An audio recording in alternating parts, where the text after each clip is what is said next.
မင်္ဂလာပါရှင်ခန်းလေးကိုဝင်လိုက်ပြီဆိုတာနဲ့ကျင်ဝန်းလာတဲ့အခန်းကြီးတစ်ခန်းကိုမြင်တွေ့ရမှာဖြစ်ပါတယ်ပြီးတော့ဘုရားခန်းတည်တံ့ပါရှိတယ်ဘုရားခန်းလေးပါရှင်ဘုရားကျောင်းဆောင်လေးပါအသစ်ဆက်ဆက်ထပ်ပေးထားပါတယ်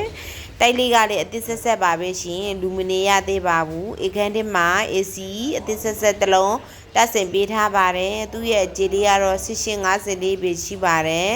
အခန်းတစ်ခန်းပါပါတယ်ဒီခန်းလေးကတော့ single room လေးပါဒီခန်းလေးမှာလေကတင်မွေးရအကောင်းစားလေးတွေအသစ်ဆက်ဆက်လေးတွေကိုမှထည့်ပေးထားပါတယ်ရှင်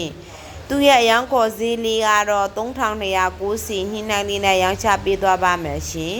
ဒုတိယမြင်တွေ့ရမှာကကြတော့200အိတ်ခန်းလေးပါဒီခန်းလေးမှာမှတ်တင်ခုံလေးတွေ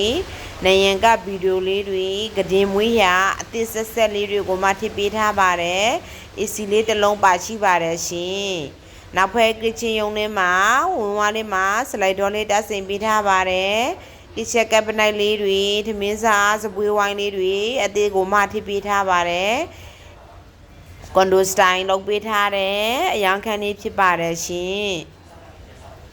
ဒီခန်းလေးဟာဆိုလို့ရှိရင်ရတဝတီစင်္ဂလန်းမှာတည်ရှိပါတယ်ရှင်တိုက်သစ်ဆက်ဆက်လေးပါဒီခန်းလေးကိုလာရောက်ကြည့်ရှုဖို့မှတ်တော်မင်းအိမ်ချမ်းမြင်မှဖိုက်ခေါ်ပါတယ်ရှင်